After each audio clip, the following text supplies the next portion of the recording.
software development intern. Beau, on the other hand, has held a position in financial health and even works as half-naked TV host. Beau has experience with all aspects of enterprise security, including Pentesting, wireless security, vulnerability analysis, amongst others. I'm turning it over to Beau and Eric.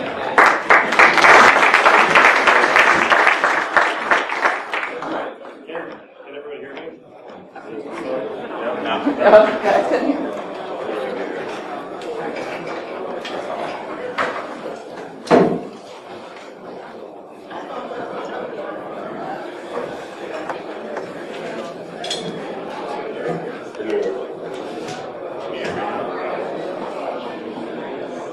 All right, can everybody hear me now? Yeah. Let's get it to the right level. All right. Is this one working? Yes. Yeah, sweet. It's got like official microphones. It's nice.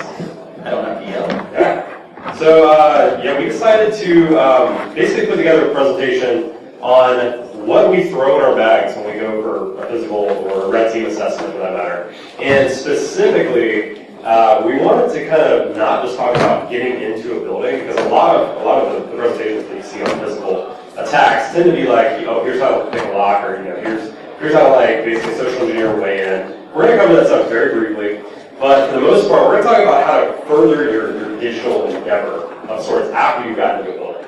So we'll cover getting in first, but most of the time, it's really not hard for us to get into a building for the most part.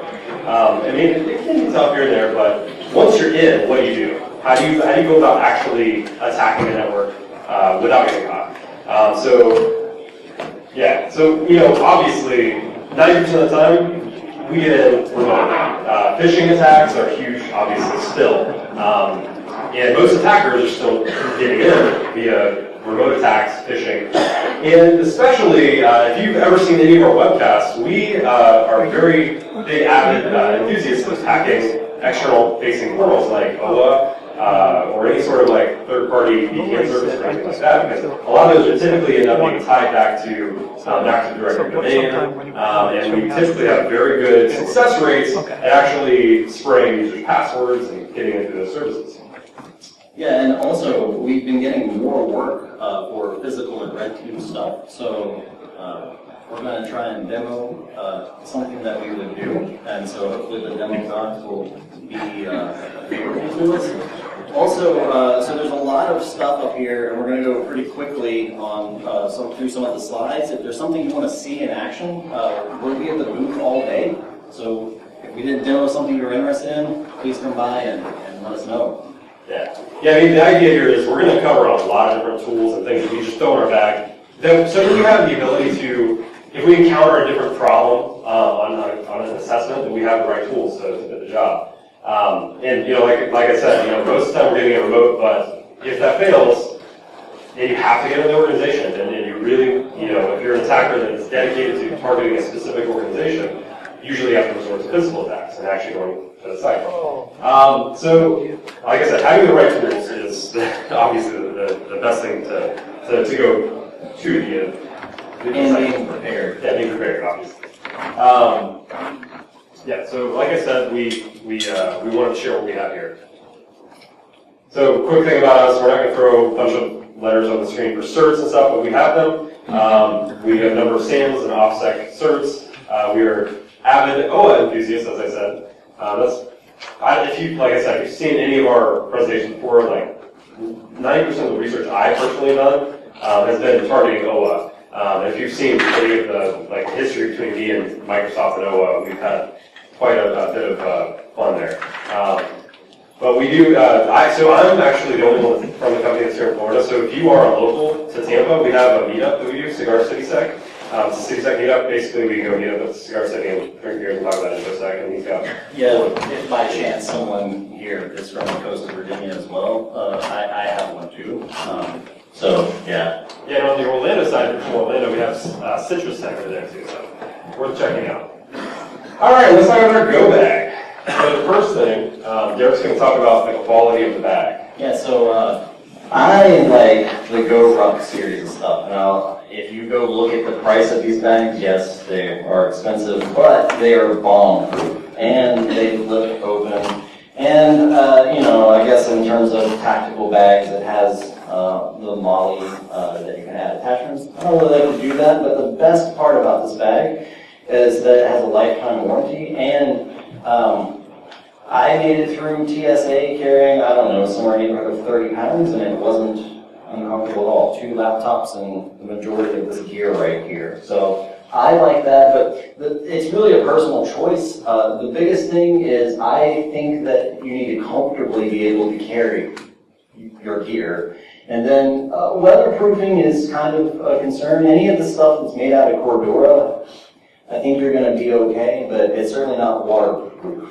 If waterproof is something that you need, if it's raining really hard, I'm probably just going to sit at the coffee shop and try remote stuff. So, yeah. Speaking of remote, so this is a topic that typically isn't talked about too much in presentations that at least I haven't seen. Is remote physical attacks. Something that you either send to the organization via mail or something that you drop in the parking lot of the organization. So the first thing we'll talk about is the USB drop. It's something most people have heard about. Drop some malware on a USB in the parking lot of an organization. I consider it a remote physical attack because you're technically not walking into the organization. You're not trying to social engineer your way into the building itself. But these devices can make their way in because people are very concerned about confidential information that got dropped in the parking lot. You write payroll on the USB or confidential or no one would ever open that. nobody. No.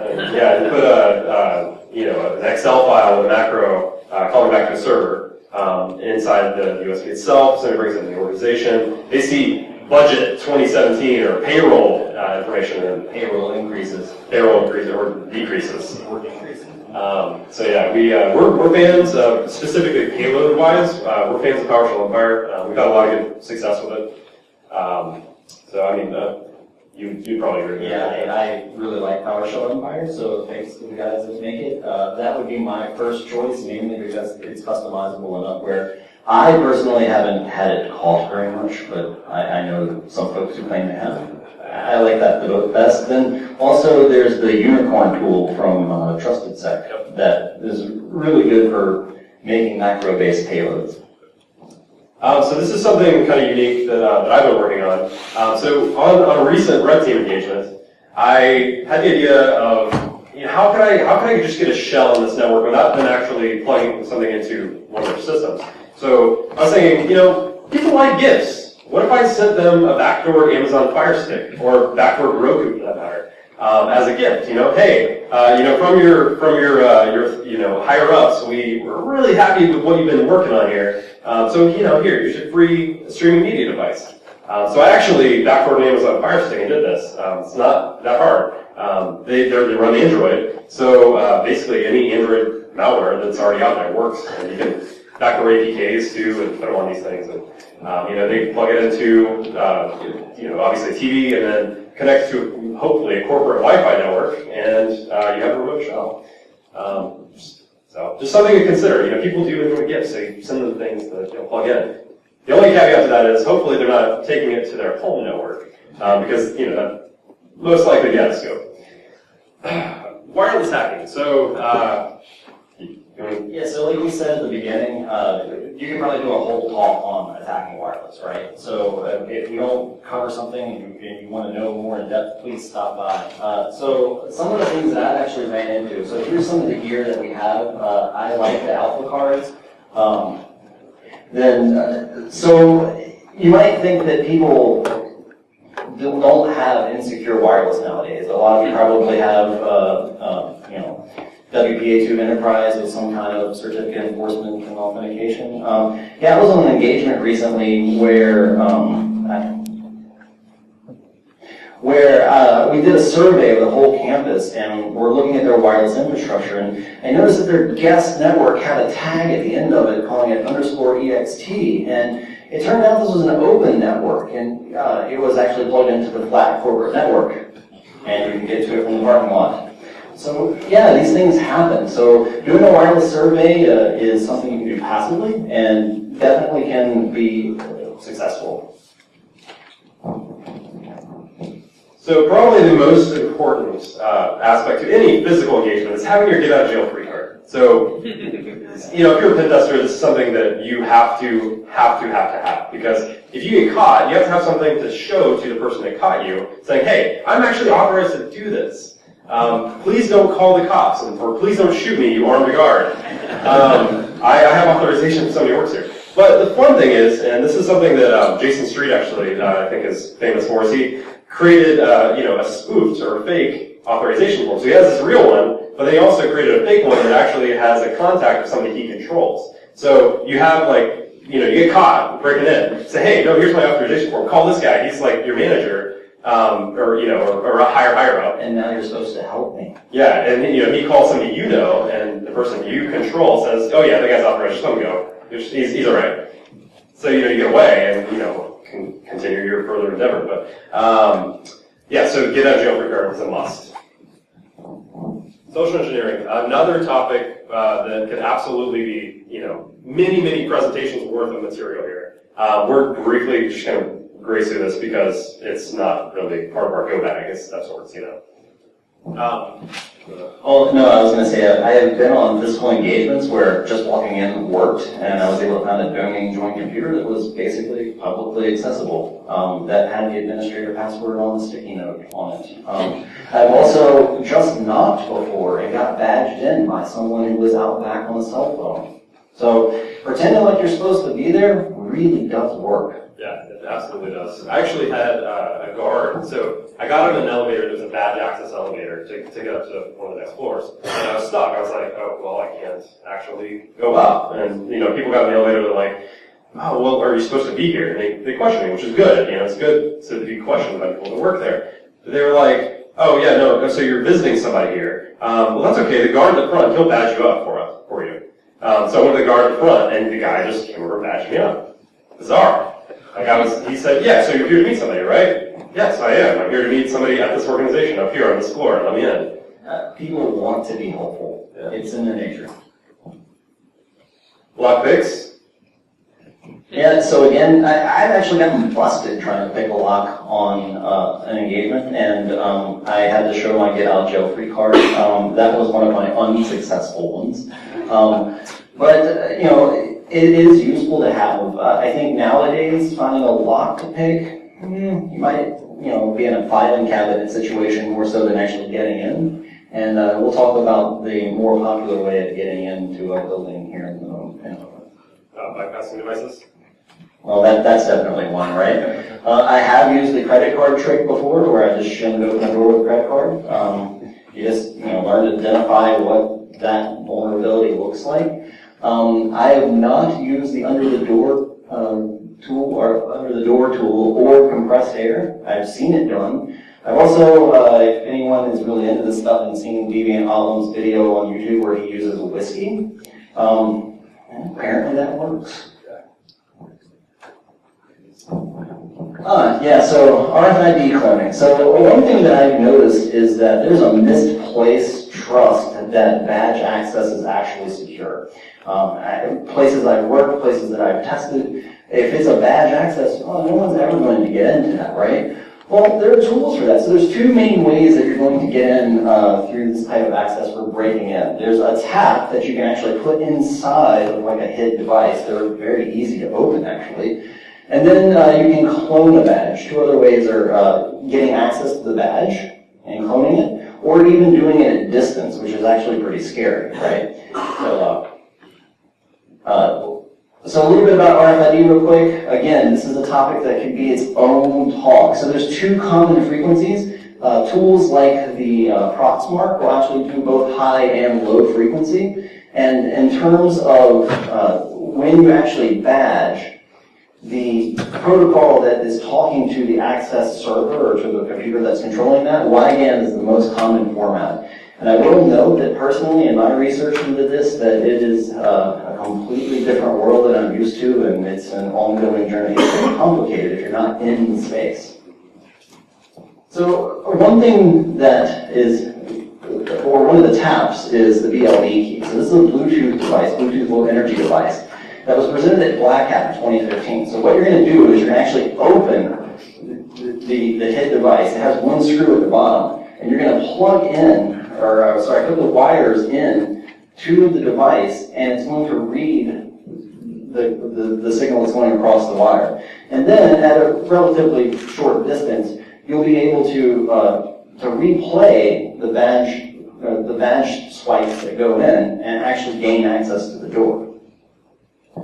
So, a newer one that I saw at ShmooCon and actually purchased from the guy is the ESP key. So this is a little bit different than over Bluetooth. It actually stands up its own Wi-Fi hotspot that you can then access, and it has a web interface that you can, again, read and then replay the badges and get access. It's not quite for sale yet, but I saw the demonstration of it, and wow, it's really awesome. Oh, and so the Proxmark. So this you can get for around $300 at Packer Warehouse. This is going to be, you have to have the badge or be very close to the badge to get it. And you have to know what they're using, if it's high frequency or low frequency. The best part about it is remote. You can carry it on you. So you can wear a jacket and have it connected to a probably NetHunter phone and just read the badge and then go replay the badging there. And then there's the Bishop Foxtastic. This is the one that actually scares me the most because you can do it at distance. I think they claim 6 feet. So basically you're going to have a big HID device that's connected to an Arduino with their code that they open source. And as people walk by and you're sitting outside pretending to be on Twitter or whatever, you'll gain the badges as they walk by you, and then you can figure out how to get in from there. Okay, so up until this point, we've kind of talked about how to, or the items we would use to gain access, first of all, to get inside a building, to get some sort of level of, what can we do now inside the actual organization. So the rest of the presentation, pretty much after we've gotten into a building, what can we do then? What can we use to actually compromise the organization fully while remaining without getting caught, obviously. So one of the things that I spent a good amount of time working on is this Pentest Dropbox. You've probably heard of the Pwn plug, or from Pony Express. It's basically a little Linux Dropbox that looks like a power plug of sorts that you would plug into a wall and have remote access, and it looks very inconspicuous. It's in a corner of a building. Or in a corner of a room under a table. Maybe it looks like a printer power pack, that kind of thing. So those are pretty expensive. I mean, they're in the $1,200 range, I think. So I decided to build one. And in doing so, I tested out a number of different SBCs, small microcomputers, like Raspberry Pis, Beau and Black, and then the Odroid C2 is really what I settled on. And due to its massive power and it's faster. It's a lot faster. I tested out a lot of different things. But so the primary thing with this was I wanted something that if I got into a building, I could plug this in to an Ethernet port on the wall and have it potentially call back out of their network so that I could have a remote shell outside the network from my own C2 server, but also have capability to connect to it directly over Wi-Fi just in case outbound rules out of the network, if they were to block my traffic out of the network, how could I control it remotely still, but not actually have like a full C2 connection? So that this thing has a Wi-Fi interface. And the other thing that you could consider is actually having a 3G interface that is completely out-of-band communication channel out of the network as well. So you have the physical device plugged into an Ethernet port on the wall. You now have a full-blown, it's actually running Kali Linux, full-blown Kali Linux Dropbox on the network, and you have remote access, let's say, over a 3G connection. Right now, I set it up to call out over HTTP, HTTPS, and also SSH tunneling out of the network. But you could actually use DNS tunneling, which is really sneaky. You could have it connecting out over DNS requests, which to your internal DNS server, that might just look like normal traffic. But the idea being that you have a full-blown testing system on the network, and you drop it and then walk out, and now you can access it remotely and perform a pen test of sorts from the Dropbox. So yeah, I mean, relatively unnoticeable. Something that I will be including in that device eventually is full-blown NAC bypass as well. So right now, I've only had success building the NAC bypass portion on a BeagleBone Black. So this device here, it looks super rigged, right? I mean, I got a couple different USB Ethernet adapters attached to it. And so the point with NAC bypass, if you're not familiar with NAC, or Network Access Control, Network Access Control essentially prevents unauthorized devices from being plugged into a network. So my idea is I'm going to plug in a network. If that device is not on an authorized list, with proper NAC implementations, you will not be able to actually use it. It will get quarantined off the network quickly. But in some environments that we've tested that have NAC, there are actual ways to get around that. I mean, honestly, the primary way to get around it is to find a printer, because most of the time printers don't have the ability to actually install certs or that kind of thing that NAC actually use to identify devices. So you find a printer, and you could plug the Pentesting Dropbox in there, maybe spoof the MAC address of the printer itself, and a lot of times you'll be able to bypass NAC that way. But in other cases, let's say you don't find a printer, or maybe the printers actually do allow certs for some reason, or a phone. You can find a desktop that is connected to the network, and basically meet in the middle with this device. And what happens is, so you have the Ethernet coming into the desktop itself, right? So you have the desktop to the wall initially, right? And then you basically remove the desktop to the wall, desktop to this to the wall. And before it does anything, it just listens and passively hears the traffic going through. So to the network, it just looks like a wire of sorts. It looks like an Ethernet cable's basically bridged directly to the desktop.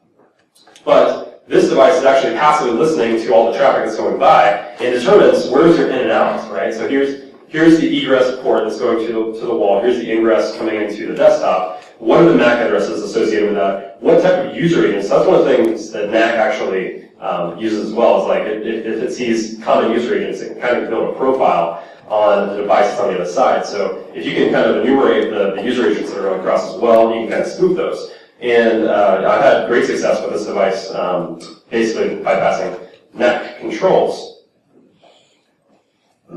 But similar to the Dropbox, I mean that's essentially what it is too. I mean it's a Linux distribution. But like I said, I'm going to eventually include it in the Pentesting Dropbox I built before. I just haven't had time to do it yet. Conboots. Yeah, I'll take it. So Conboot is a really awesome tool. It's technically a network support tool, right? Systems administration. Systems administration tool. Yeah. So with Conboots, it basically allows you to bypass the authentication mechanism on pretty much any system. What I mean by that is you can boot a Windows desktop or even Mac to the Conboot, and the Conboot device will actually bypass the authentication portion to the desktop itself. So if you find an open system, or not open, but if you find a terminal at an organization, you walk into the building, you find let's say a Windows desktop, you reboot the computer to the Conboot USB, it will bypass the authentication portion. You can now actually access the system as an administrator, a local administrator, to the system without any authentication whatsoever. And it sounds crazy, but it actually works very, very well. One caveat to that, it does not work on encrypted systems or locked BIOS. Yeah, so I've actually used this on an engagement. I tailgated in through the cafeteria area at a client site and went to a conference room, and they had a small form factor machine, and I was able to use Conboot, get an administrative session on, or log in as the administrator on that box, and then dump all the local hashes and then crack the hash and actually use that in the further engagement to end up getting them made administrator. So it definitely works. Yeah, absolutely. So Wi-Fi keylogger. So the one that we've used is this keylog. It's KEELOG. And it's pretty neat. Basically, we actually tested last time with Wi-Fi keyboards as well. So we weren't sure if that would actually work, but it does. So you plug the USB side of a keyboard into the keylog device to the wall, and it's very small. I mean, you can see here. We'll pull it out real quick. It's a very tiny device. Let's see if we can. It's so tiny. Can we actually find it? Here it is. So yeah, so it's small, right? So you plug this into the back of the desktop. Plug the USB keyboard into this, and this has 4 gigs of storage and can log keys for days. I mean, text text does not take up much space. I mean, unless I guess you're writing a book or something, but... And how many people actually check the back of their computer for keyboard, for things that are plugged in that they, didn't plug in themselves? Yeah, especially, would you even notice, would you notice something like this? Probably not. The cool thing about this one actually stands up its own Wi-Fi AP on the device itself, so you can connect to it. It actually connects to, I got it backwards. It doesn't stand up an AP. It has wireless capabilities to connect to an AP. So you connect it to an AP you control, then you connect to it over the AP. Like your Pentest Dropbox. Yeah. Yeah, exactly, just like Pentest Dropbox. So, cool thing is you can just set up an AP, then get the logged keys from it for remote. So you don't actually have to go get the device. You don't have to go retrieve it. You can leave it there.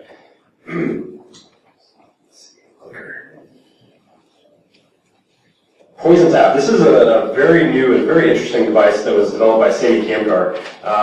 Basically, the gist of this device is, regardless of if the system's locked or not, you can actually harvest and siphon HTTP cookies from the top 1 million Alexa domains. And the way it does it is kind of neat. So basically, if you have a browser open on a desktop and you leave your computer, your browser's always making random connections to random websites, always trying to reload little iframes and things that are on different web pages, especially if you have some very noisy sites that have ads and stuff. As long as the browser's open, regardless of whether or not the laptop is locked or not, you can actually cause the laptop to redirect all its internet traffic through a device. And the way it does it is basically it stands up like a pseudo Ethernet interface. And so to the laptop itself, this looks like another Ethernet interface has been added to the system. And what it does is it actually makes it so that all internet traffic looks like it's on this device. So it basically applies all IP space to this device. And once the website starts trying to, or once the browser starts trying to retrieve whatever previous website was open, it will launch 1 million iframes to basically cause the browser to retrieve or attempt to retrieve websites for the top 1 million domains. And when it does that, you get any HTTP cookies that are not set encrypted. Yeah, and so this is why physical access is so great, because this and the next couple of series of devices that we're going to talk about, they abuse trust. So when you plug in a USB device, like a HID device or something along these lines, it can mimic something that the operating system inherently trusts, like a keyboard. There aren't a lot of protections around those things, so physical access can lead to some really interesting things, like the wind turbine. So this is, again, abusing trust of USB devices that are plugged in. So this is another thing that's generic looking. It's a generic USB adapter in a generic housing. And so essentially what this is going to do is you can preset it up to do a number of things. Remote access, scanning around the network, even man in the middle, monitoring of traffic. But one of the more interesting things was put out by Movix last year, where on a locked computer, you can plug this device in, and it will do this. If you ever heard of the tool Responder, it will attempt to grab credentials off the network or hashes off the network for you to crack, and then gain access with those credentials. And so this is probably one of my favorite things, is the rubber ducky. Again, this is one of these devices that I have successfully used on many occasions when I get in to just plug in an unlocked computer and gain a shell. Again, probably a PowerShell Empire session, but it just acts like a keyboard. When you plug it in, you'll actually see on the screen it types the commands that you put in as the script. This is another thing by Hack5. The Blanchard was also put out by Hack5. So you can script your own payload for it, or you can there are a lot of pre-generated payloads that are out, and it works on most platforms. Pretty much if it takes a keyboard, it will work. And so this is another thing that if you don't want to spend a whole lot of money on your home phone, because they're rather expensive, you can build it with Collie NetHunter. And so there are some caveats to it. They have good documentation out. I've built 2 different devices so far. I had a blog post recently on a Nexus 7, but that device isn't supported anymore, so I have a OnePlus phone. So this is my OnePlus phone that I recently loaded, and I think that we are going to use this for the demo. But the great thing about Kali Nut Hunter is a lot of the tools that we've already talked about are built into this phone. And one in particular that I really like is the Duck Hunter attack. So it's similar to the rubber ducky, and then when you plug it in, it's going to type in the commands just like you were typing on the keyboard. And now it's demo time. Okay, I'm talking too, which is nice. Yeah, so we originally wanted to do a number of demos for like each of these things, but last night we kind of just started walking through this and we were like, oh, we have 45 slides, and we got to like this point where the first demo was, and it was like 30 minutes in, well, 45 minutes in. So we were like, yeah, I don't know, we'll do maybe one demo, but we can definitely show you guys these things. Yeah, exactly. So what I'm going to demo is the Duck Hunter attack. So I have out on a BPS set up a PowerShell Empire listener that's already, it's up and running.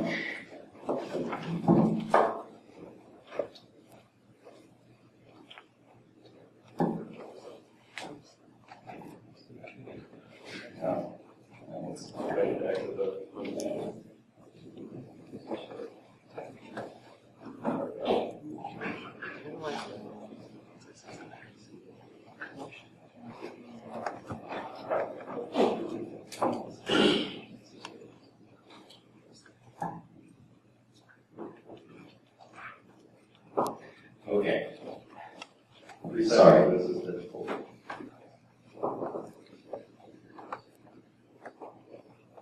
Sacrifice to the demo gods. Yeah, yes, we didn't kill enough cows last night.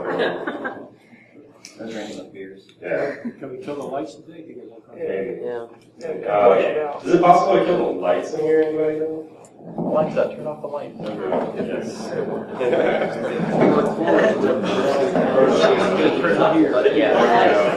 That's something better.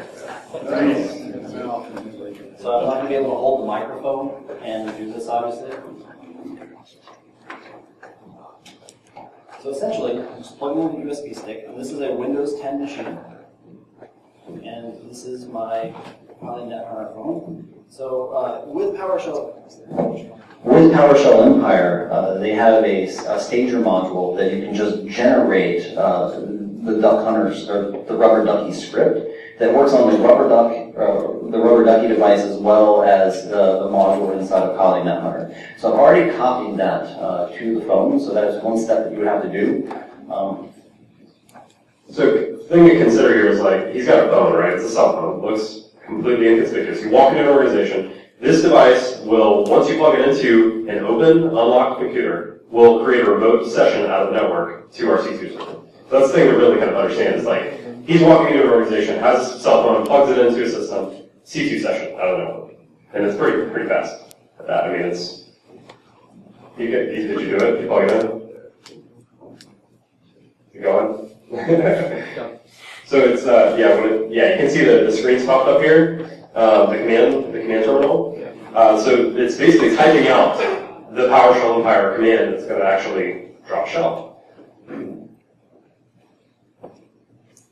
Yep, and it's done. So right now it should be calling back. Let's see what happens. Come on, demo gods. Come on, demo gods. Initial agent. Is that it? That's it. So shell right there. So you can see. So the initial agent is basically telling us that an agent has started on the system. Now we have remote command access, and this is, like he said, it's a VPS, virtual private server in the cloud. C2 server. Cool. Are there any kind of software that you may have in that system that would pick that up? So the question is there any kind of software in the system that would pick that up? So I don't have software on this machine. Antivirus isn't going to do it. There are USB access restrictions that you could put in place. So there are things, I can't think of any vendors off the top of my head, that you'd have to restrict access to the USB ports. It's essentially like plugging in a keyboard. So it's not, I'm not launching malware, I'm just typing it in, and the command that was typed in was a PowerShell command. So one other alternative to this is you could do PowerShell logging in your environment, which is probably a good idea for more reasons than this.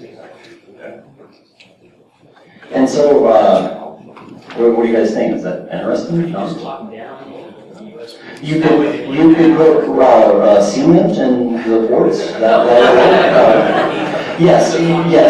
So you could purchase software. I'm not clear that GPOs would do something like that. I think you have to purchase, from my knowledge, a third-party software. So for the most part, like a lot of people think like DLP products, data leak prevention products, would solve this issue, and a lot of times they solve the USB data storage issue, meaning like an actual USB data storage. Yeah. See, this is not a USB data storage type of device; it's a HID device. So it looks just like a keyboard to the desktop. So essentially, I could have typed in all those commands, and so that's what you would have to prevent against. Because I don't think that you would want to, in an entire enterprise, say, well, you can't put keyboards in unless they're these approved keyboards. That sounds hard. Does Ducky actually try to put hardware ID every USB device has this? So yeah, that's a good point. Product that the lock has specific hardware ID, and you block the Ducky tag. Okay, so if you're using the phone, you're going to have this big hardware ID as well. yeah. So the question and the point was wouldn't you be able to identify a device ID? So theoretically, yeah, that's definitely possible. I mean, forensically, you will be able to identify any USB device that's plugged in, stored in the registry. So you could potentially do that, but as the point was made, with a phone, that probably becomes a whole lot more difficult. Although with Kali NetHunter in particular, there's really two popular devices, the Nexus line and the OnePlus line. There are some other options, but those are the only two that I've seen that I had success with doing. So. Yeah, we've only got like 10 more minutes, so let's get through the rest of the presentation. We'll do some more questions, I think. Was that it? Oh, okay. Well, let's see. I don't believe you. I got conclusion slides next. How about that? Oh, hey, there is another slide.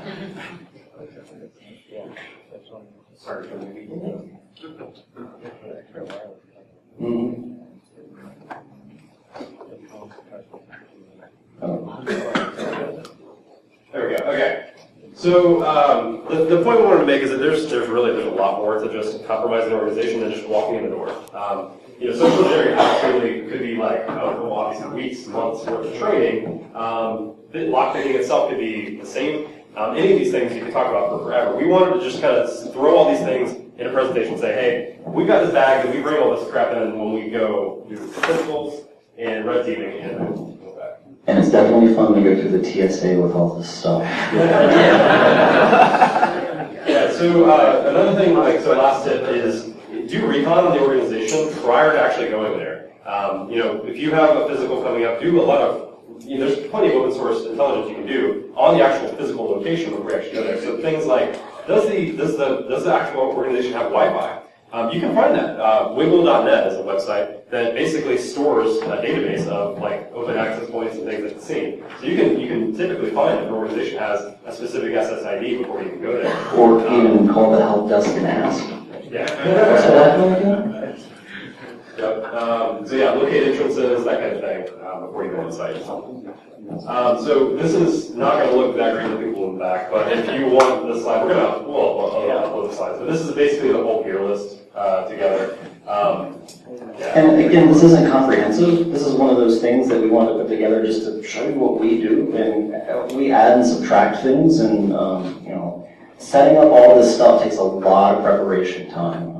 I think that just setting up the Kali NetHunter devices, I have hours invested in that.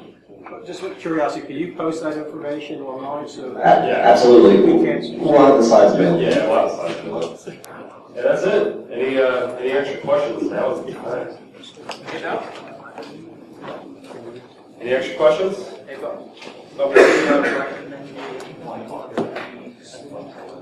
Oh, any recommended RFID sleep protectors? Yeah, so I have an RFID wallet that seems to work great because I guess I've been doing InfoSec long enough to have a healthy dose of paranoia. So, and I did test it once with a hit card and it seemed to work. If you can get your entire employee workforce to take your badges in and out of a hit, an RFID blocking device, good. That's a good point. Yeah, I mean, you could block the cloning of a badge with an RFID blocking device, like sleep. Any other questions?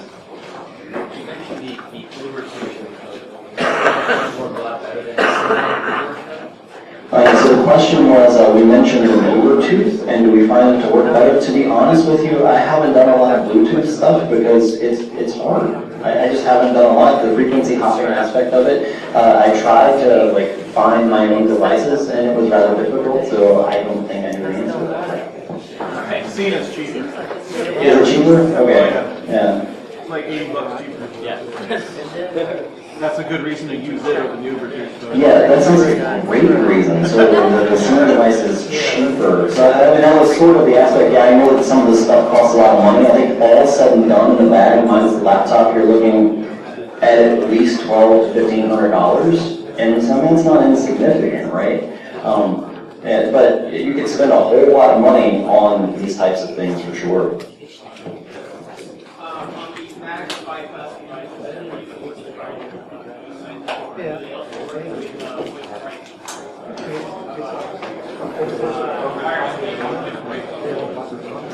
Yeah, it should. Because I mean, really, it's just trying to understand the traffic. It's not really getting anything specific. Oh, yeah, sorry. So the question was, would the NAC bypass device work with VoIP type of devices, right, or phones?